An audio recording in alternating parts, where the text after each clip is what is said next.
Et même élan au ministère de l'Intérieur où Jacques Chabani a ordonné à l'issue d'une réunion de crise l'ouverture des enquêtes. Les auteurs des pillages et des destructions dans les ambassades subiront toute la rigueur de la loi. Et c'est comme je l'ai dit et je l'aurais dit, un message très attendu. C'est l'adresse du président de la RDC, Félix Tshisekedi, à la nation congolaise. Message relatif à la situation sécuritaire à l'est de la RDC. Ce sera dans les heures qui viennent. Madame, messieurs, une fois de plus, merci de nous suivre.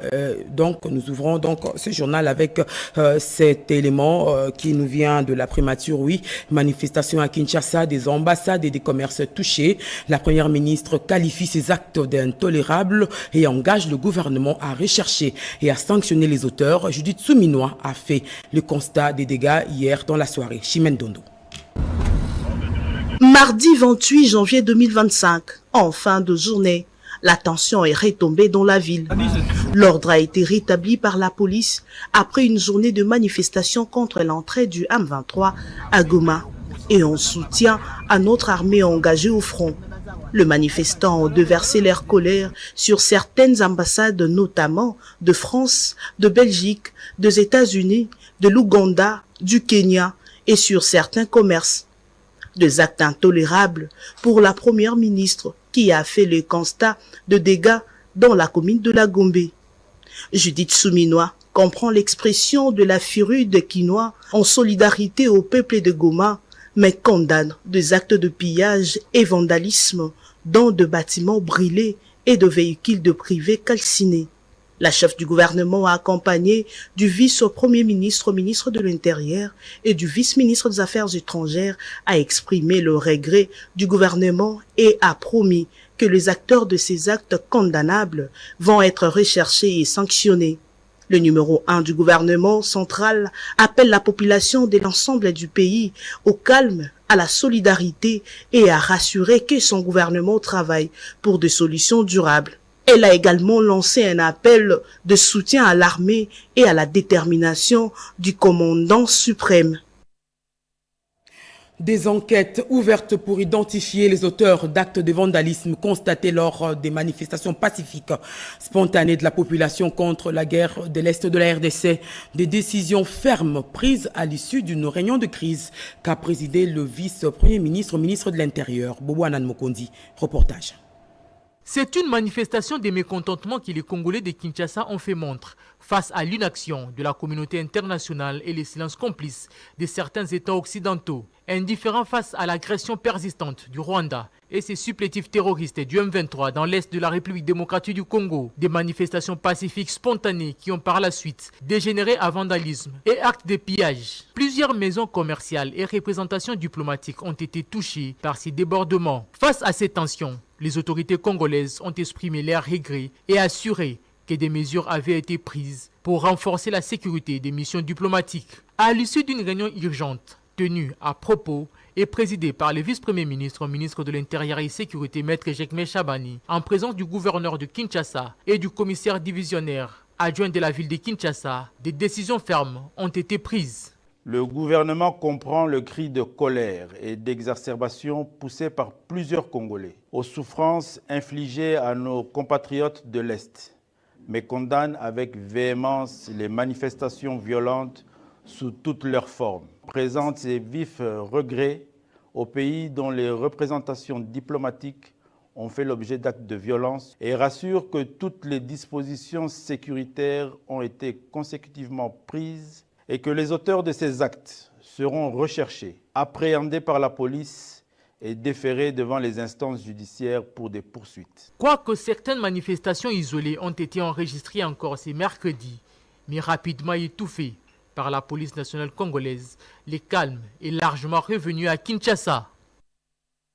Le ministère de l'Enseignement supérieur annonce une journée sans cours demain jeudi dans toutes les universités et instituts supérieurs à travers la République. Une façon de insiste, journée sans cours, mais pas de marche autorisée. Le questeur du Sénat se dit attristé par les scènes de vandalisme observées lors des manifestations de mardi à Kinshasa. Il a réuni les leaders d'opinion et le collectif des parlementaires debout. Ces images de pillage, de saccage sont inadmissibles pour un pays engagé dans sa reconstruction. Il n'y a aucune justification à la destruction du tissu économique en plein essor. Ce discours, c'est le questeur du Sénat, Topenka Bongo, qui le tient devant les leaders d'opinion et parlementaires debout de Kinshasa. Ceux au cadre de l'Union pour la démocratie et le progrès social appellent tous à relayer le message de soutien indéfectible au Wazalendo, au FARDC et à leur commandant suprême Félix Antoine Tshisekedi. Derrière le chef de l'État et rester en solidarité avec nos populations de l'Est. Vous êtes des leaders d'opinion. Dans vos messages, il faut que le message, non seulement il y a sensibilisation, mais en même temps il y a conscientisation. Pourquoi? Parce que quand je vois ce qui s'est passé aujourd'hui, personnellement, je suis un peu triste. Parce qu'on n'a jamais interdit une manifestation. Si vous avez fait des manifestations devant les ambassades, dans la discipline, et partez. Mais quand vous attaquez à l'économie de votre pays, la situation est déjà difficile. Potokende, wapi. Parce que ce sont les ennemis qui nous poussent à faire cela n'a pas infiltré na bango. Le message est passé et ces parlementaires debout de l'UDPS et ses leaders d'opinion vont veiller à maintenir la mobilisation générale contre l'agression rwandaise et à bannir tout acte déviationniste. De son côté, Jean-Pierre Bemba, vice-premier ministre, ministre des Transports et Voies de Communication, mobilise les jeunes de l'Issala, province de la Mongala, pour un enrôlement massif dans l'armée pour bouter hors de la RDC le M23 et son allié le Rwanda. Charles Luambo, Renette Koulonga, reportage.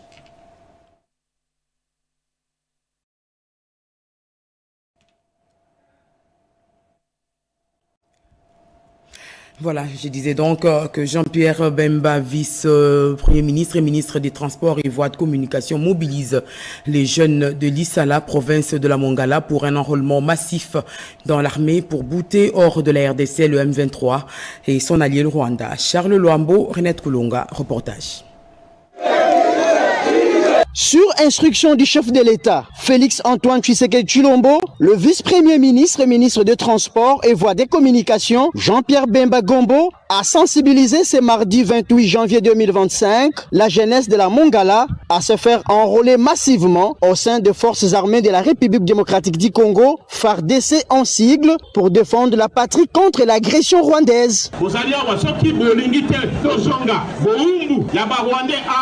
Si vous ne voulez plus retourner dans la souffrance des Rwandais, il est temps de s'élever. Dieu a donné les Congos pour les Congolais, le Rwanda pour les Rwandais et l'Ouganda pour les Ougandais. Mais ils ne veulent plus se limiter dans les frontières. Cela est impossible, d'où tous nos enfants de plus de 18 ans doivent se mettre debout pour défendre la patrie. Et à cela, je veux que 20 000 jeunes à Lissala, à Bumba et Bongandanga prennent leur inscription au sein de l'armée. Je connais très bien la fougue de mes frères mongalais et l'histoire nous rappelle en 1996-97 ce qui s'est passé. Et donc, vous êtes capables d'écrire l'histoire de notre pays. Lèvons-nous et battons-nous pour restaurer la paix dans notre pays. Sacrifice, il faut et salama.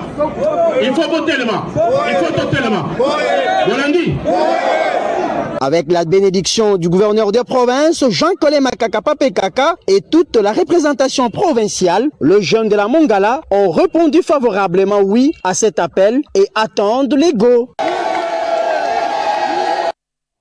Le vice-premier ministre, ministre de la fonction publique, invite quant à lui est agressé.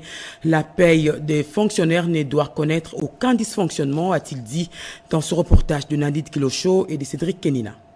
Informé de quelques dysfonctionnements constatés lors de la paye des fonctionnaires du mois de décembre 2024, le vice-premier ministre, ministre en charge de la fonction publique Jean-Pierre Liaou, a invité les membres du comité directeur de l'Association congolaise des banques en séance de travail ce lundi 27 janvier 2024 dans son cabinet de travail pour tabler sur le retard constaté dans quelques banques commerciales en marge de la paye des fonctionnaires en décembre 2024. Il nous a demandé, compte tenu de la situation actuelle, de la cohésion nationale, que les banques puissent, dans tous les cas, faire un effort pour améliorer les conditions dans lesquelles le fonctionnaire touche son salaire.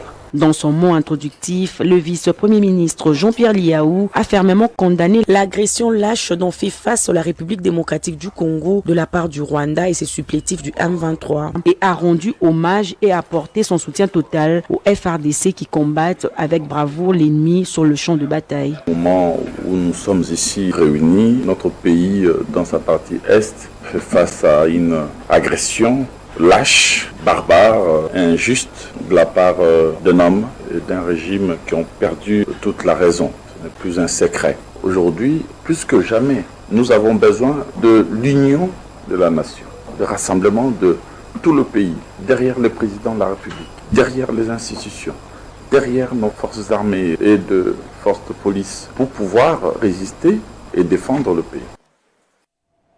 Résistance et soutien au FARDC pour la défense de l'Est de la RDC. Des appels à la mobilisation générale viennent de partout. Action pour un Congo nouveau, le cartel, le CRD et la plateforme Action Audible pour la bonne gouvernance montent au créneau. Reportage Rikin Zuziloya. Action audible pour la bonne gouvernance, AABG, appelle à la mobilisation et à la résistance des Congolais. La situation sécuritaire dans la partie orientale de notre pays est plus que préoccupante, souligne la conférence des présidents d'agresser notre pays en violant son intégrité territoriale face au silence assourdissant et complice de la communauté dite internationale. La conférence des présidents du regroupement Action Audible pour la bonne gouvernance lance un vibrant appel patriotique à tous les Congolais où qui se trouvent sans faille. Cela fait plus de 3 décennies que cette agression perdure, souligne la conférence des présidents AABG, au prix fort des millions de vies détruites et des destins anéantis. Par honneur et de faire échec au projet macabre de l'ennemi et de ses complices. Ni l'improbable sentiment de résignation, ni la volonté belliqueuse du Rwanda ne sont aussi forts pour entamer notre morale et notre détermination à combattre. En conséquence, lèvons-nous tous comme un seul homme derrière nos forces armées, les FARDC, la police nationale ainsi que le commandant suprême, le chef de l'État, pour repousser l'ennemi hors de nos frontières. C'est à l'aune de cette marque de bravoure et de cet élan patriotique que Dieu nous jugera. Ainsi, AABG garde une pensée pieuse en mémoire de nos héros et nos vaillants soldats morts, armes à la main, pour la patrie et pour sa cause légitime. L'honorable Mbosonko Diapwanga Christophe, président du cartel CRD, soutient sans embâche les efforts fournis par son Excellence Félix Antoine Tshisekedi Tshilombo, président de la République, chef de l'État et commandant suprême des forces armées, ainsi que nos forces de défense et de sécurité. Nous sommes de cœur avec vous. Nous prions pour qu'enfin revienne la paix. Nous vous demandons de rester forts et fiers. Dans les mêmes élans avec les chefs de l'État, nous, le peuple congolais, sommes peinés de voir cette souffrance que vit la population à l'Est. Plus d'une décennie, toutes les tortures morales et physiques, viols des femmes et des enfants, ainsi que des massacres des populations civiles et des villages entiers exterminés. Trop, c'est trop. Le moment est venu pour la population de l'Est du Congo de profiter de la présence de son Excellence Félix Antoine Tshisekedi Tshilombo, qui ne ménage aucun effort pour établir la paix dans notre pays. Nous interpellons la communauté internationale au nom du droit à la vie, des principes sacrés de la Déclaration universelle des droits de l'homme, de mettre fin à cette ignominie orchestrée par une certaine communauté internationale dont Paul Kagame, la marionnette, j'ai dit, et l'armée rwandaise ne sont que les bras armés. Célestin Vunabandi Kanyamigo, président national de Action pour un Congo nouveau, condamne avec la dernière énergie l'inimaginable incursion de l'armée rwandaise en pleine ville de Goma, cette mégalopole qui abrite déjà des millions de déplacés de guerre d'agression. Face à cette situation, la scène invite l'ensemble de la population et la classe politique congolaise à mettre de côté des divergences internes pour se ranger tous comme un seul homme derrière le chef de l'État Félix Antoine Tshisekedi et l'ensemble du gouvernement de la République afin de préserver de la RDC qui ne sont pas à négocier. C'est ici l'occasion pour l'ACN de rendre un hommage mérité et de saluer la bravoure des éléments des FARDC ainsi que des patriotes résistants Wazalendo. Des condoléances de l'ACN adressées aux familles qui ont perdu les leurs. Ainsi, l'ACN exprime sa compassion à la pleine solidarité à l'endroit des millions de citoyens congolais aujourd'hui meurtris et pris en otage dans la ville de Goma par la barbarie rwandaise, sans eau potable, sans électricité, sans nourriture, sans soins médicaux et sans communication Internet. Il demande au gouvernement de prendre les dispositions qui s'imposent pour venir en aide à tous les sinistrés qui se comptent par millions dans la ville de Goma et sur l'ensemble des provinces du Nord Kivu et du Sud Kivu. Puisse le bon Dieu les protéger et leur donner le réconfort. Moi, j'ai un petit chac coincé dans la gorge. Brigitte Nselele, c'est la nouvelle présidente organisée en présence du procureur général près la cour, donc le Conseil d'État. Et donc, Béatrice Chako et Moki Malouma ont fait ce reportage. Cette cérémonie de passation s'est déroulée dans une ambiance détendue. Madame Brigitte Ntsesele prend désormais ses fonctions de la première présidente du Conseil d'État. Elle entend apporter une nouvelle énergie à cette institution qui en a tant besoin et favoriser l'entente avec les collaborateurs. En cette particulière circonstance où me sont remises les clés du Conseil d'État, la plus haute juridiction administrative, j'exprime mes vifs et sincères remerciements à son Excellence M. Félix Antoine Tshisekedi Tshilombo, président de la République, chef de l'État, pour le choix porté sur ma modeste personne en m'élevant au grade de fonction de première présidente du Conseil d'État. En outre, je témoigne ma gratitude au Conseil supérieur de la magistrature pour la confiance placée en moi. Nous devons tous exprimer nos sentiments de compassion et de solidarité pour nos sœurs et frères de Goma et des contrées voisines qui vivent un calvaire sans nom. Aussi pour nos vaillants éléments de forces armées et de sécurité tombés sur le champ de bataille de l'intégrité du territoire national et la défense de la pleine souveraineté de la République démocratique du Congo. La première présidente Ntsesele a profité de l'occasion pour présenter ses hommages les plus référents et mérités au président de la République, Félix Antoine Tshisekedi Tshilombo, pour le choix porté sur sa personne, témoignant davantage son statut du champion de la masculinité positive. Et puis la société DRC Gold Trading, entreprise de portefeuille, veut générer 12 milliards de dollars américains d'ici à 5 ans dans la commercialisation de l'or issu de l'exploitation artisanale et à petite échelle. Cédric Kenina. Démarche assurée, allure décontractée. Maître Joseph Kazibaziba peut se frotter les mains.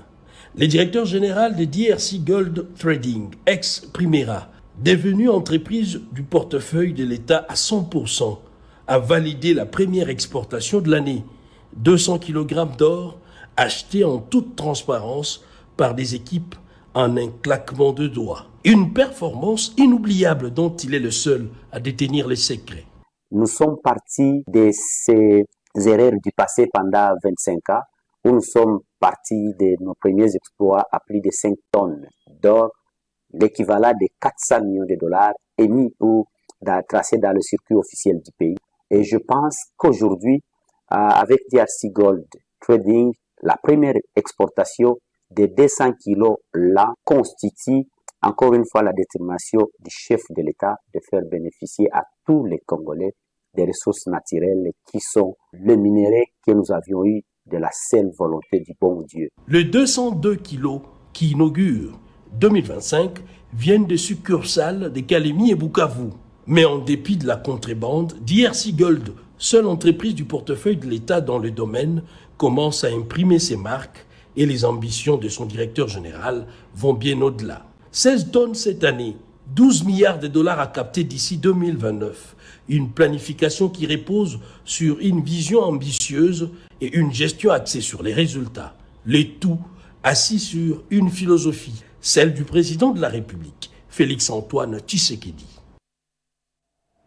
Les abonnés de la Régie des eaux, partie Est de Kinshasa, appelés à répondre massivement à l'appel aux branchements sociaux fixé à 50 000 francs congolais pour avoir de l'eau potable. Message long matin. Cette nouvelle acquisition, qui s'ajoute à tant d'autres, s'inscrit dans la ligne droite de la vision de l'actuelle direction générale, la Régie des ESA, qui a pour slogan « L'eau c'est la vie, l'eau potable c'est une longue vie ». Kamonaï Lukonga a saisi cette occasion pour inviter les abonnés à s'acquitter régulièrement de leurs factures de consommation d'eau en ligne via leur compte Mobile Money en composant étoile 4020 dièse ou de passer physiquement dans les guichets situés dans des agences disséminées un peu partout dans ces coins de la ville. Question de permettre à la Régie des ESA de bien accomplir sa mission, celle de donner de l'eau potable à toute la population congolaise. Une opportunité à saisir. Le directeur régional de la Régie des eaux Kinshasa-Est, Kamonaï Lukonga, a appelé par ailleurs la population de Kinshasa en général et celle de la partie Est en particulier à s'approprier l'opération spéciale 50 000 branchements sociaux afin d'avoir accès à l'eau potable au prix promotionnel de $50 américains et ce pour une durée d'une année. Financé par la Banque mondiale dans le cadre du projet Kinelenda, ce programme a pour objectif de desservir en eau potable toutes les couches sociales de la population congolaise. Et puis le port de Matadi en cours de modernisation, les autorités coutumières de Bamboma ont tenu à se rendre compte de l'évolution des travaux en compagnie du président du conseil. Reportage.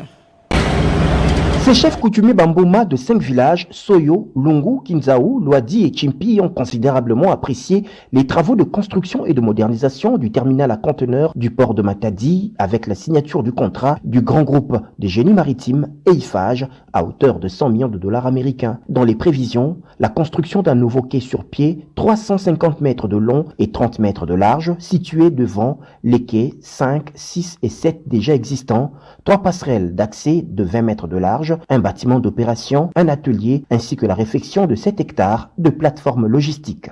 Les chefs coutumiers, ils ont vu également, je pense qu'ils vont jouer un rôle très important pour informer toute la population, informer toute la communauté portuaire et les utilisateurs des travaux de modernisation que MCTC a entrepris. En ce qui le concerne, le PCA de MCTC, Badom Matungulu a réitéré la détermination de son entreprise à répondre aux soucis majeurs du président de la République, Félix Antoine Tshisekedi Tshilombo, celui d'offrir au port de Matadi les meilleurs standards internationaux. Ces projets, c'est dans le cadre des initiatives, de projets d'infrastructures ambitieux que le gouvernement a mis en œuvre. Et l'implication pour voir le port de Matadi redevenir ce port que nous avons connu dans le passé. Et je voudrais aussi ici remercier surtout cet accompagnement sans faille du vice-premier ministre au transport, M. Jean-Pierre Bemba. Quelques engins pimpants neufs de dernière génération, déjà opérationnels, et les avantages de ce projet pour la communauté locale ont été présentés à la satisfaction de ces autorités coutumières, rendant au passage un vibrant hommage à la vision du chef de l'État pour ce projet et l'accompagnement du vice-premier ministre, ministre des Transports, Voies de Communication et Désenclavement, Jean-Pierre Bemba Gombo. Et notez également que demain jeudi 30 janvier 2025, le ministère de la Santé organise au Palais du Peuple la collecte des sangs, un acte de solidarité en faveur des blessés de guerre. Le ministre de la Santé invite les Congolais et Congolaises à participer à cette initiative essentielle. Compatriotes, ce jeudi 30 janvier 2025,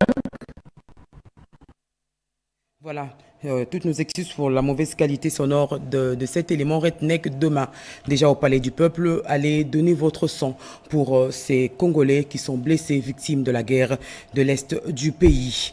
Un nouveau centre de santé de référence pour la prise en charge des malades atteints de Mpox, construit sur financement de l'ambassade de Grande-Bretagne et de l'OMS. Le ministre de la Santé l'a inauguré. Rodé Panda. Le ministre de la Santé publique a inauguré le 25 janvier 2025 à Kinshasa un nouveau centre de référence des maladies infectieuses COUSP pour l'Institut national de santé publique, équipé de 21 lits destinés aux malades Mpox. Ce centre est une initiative de l'OMS et l'ambassade de la Grande-Bretagne avec comme objectif d'assurer en priorité la bonne prise en charge des personnes atteintes de la variole des singes, Mpox, pour une réponse efficace et coordonnée la présence de cette infrastructure. C'est donc un autre pas important dans la lutte contre la Mpox. Cela témoigne aussi la volonté de l'autorité sanitaire de renforcer davantage les systèmes de santé face aux défis croissants des urgences de santé publique. Le patron de la santé nationale, le docteur Roger Samuel Kamba, a fait une mise au point circonstancielle. L'idée, c'est d'un centre de référence qui permette à ce que les maladies infectieuses soient prises en charge. L'appui de tous est nécessaire. Ici est le moment de remercier le président de la République, chef de l'État, pour cet effort permanent qu'il fait en termes de santé. Et dans les perspectives, nous devons pérenniser ce centre, nous devons avoir un système de santé qui permette à ce que nous absorbions plus facilement encore toutes les épidémies qui pourraient subvenir. Le ministre provincial de la Santé était de la partie, ainsi que d'autres personnalités, notamment le directeur général de l'INPES, le coordonnateur de COUSP, l'ambassadrice de Grande-Bretagne, le représentant de l'OMS et le directeur de la clinique quinoise. Les femmes congolaises appelées à se faire vacciner contre le cancer de l'utérus, du col de l'utérus, le programme élargi de vaccination qui lance le produit a organisé une matinée de sensibilisation pour impliquer les leaders et les communicateurs dans la lutte contre cette maladie. Eugénie Dada Chabani. Le cancer du col de l'utérus causé par les virus papillomavirus humains est à la base de l'augmentation du taux de mortalité des femmes à l'échelle mondiale en général et en RDC en particulier. Selon l'OMS, 94% des décès des femmes en 2022 étaient dus au cancer du col de l'utérus. Pour combattre ce type de cancer en RDC, le programme élargi de vaccination PEV avait introduit depuis 2020 le vaccin PVH contre les cancers du col de l'utérus dans le programme national de vaccination. Engagés dans la lutte contre ces cancers, les PEV avec l'appui des PAT et l'OMS ont organisé une matinée à l'intention des leaders religieux pour la sensibilisation. C'était au cours de la matinée sous les thèmes préparatifs pour l'éradication du cancer du col de l'utérus. Dr Nassaka Pabito, chef de division d'appui au PEV, explicite l'importance de cette journée. Le but était pratiquement de susciter auprès des chefs l'intérêt dans la lutte contre le cancer du col de l'utérus. Et surtout, comme vous le savez, aujourd'hui le pays a une politique pour l'élimination du cancer du col de l'utérus avec ces 3 piliers qui est pratiquement la prévention primaire avec la vaccination. Comme engagement dans la lutte contre ces cancers du col de l'utérus, les leaders religieux et autres participants à la cérémonie ont signé l'acte d'engagement. Ont pris part à cette journée les délégués de l'OMS, des PAT, des confessions religieuses, des réseaux des journalistes amis de l'enfant et quelques victimes de ces cancers. Et nous retournons à l'est du pays pour vous en dire que le Parti pour un Congo nouveau s'est dit préoccupé par la situation sécuritaire de cette partie de la République. Cette formation politique de Willy Bakonga lance un message de soutien au FRDC et au Wazalendo ainsi qu'au chef de l'État, Félix Tshisekedi. Yvette Mankoutima. Le PSN condamne avec véhémence les actes de barbarie et de délinquance ainsi que de déstabilisation de la partie est de la République démocratique du Congo en vue de la balkanisation de notre pays orchestrée par le Rwanda à travers ses supplétifs du M23 avec des bombardements aveugles qui continuent à endeuiller nos populations. Le PSN demande à la communauté internationale de condamner très clairement et sans détour l'invasion rwandaise dans notre pays, d'exiger son retrait immédiat et prendre des sanctions contre le Rwanda, agresseur de la République démocratique du Congo. Réitèrent leur soutien au commandant suprême des forces armées de la République démocratique du Congo, à nos vaillants soldats engagés sur le front, à une mobilisation tous azimuts de toutes les forces politiques ainsi que toute la société civile, à tous les jeunes de 18 ans et plus, de rejoindre nos forces armées pour que tous, comme un seul homme, nous puissions défendre l'intégrité territoriale de notre pays et chasser les ennemis de la paix de notre territoire national. Je vous annonce avant de quitter que par rapport à la guerre de l'Est du pays, la communauté chrétienne du combat spirituel à la Cité de Triomphe à Limité a organisé une prière avec l'accompagnement des hommes de Dieu venus de la Côte d'Ivoire et du Ghana. Vous suivrez ces images demain. C'est une façon de prier pour nos vaillants soldats qui sont au front à l'Est du pays. Diane Balaka a rédigé ce journal avec nous. Réalisation Patrick Bapouila. Coordination éditoriale Rikin Zuziloya. L'édition de 23h, ce sera avec Bobo Anan Mokondi. Madame, messieurs, je vous retrouve demain. Bonsoir chez vous.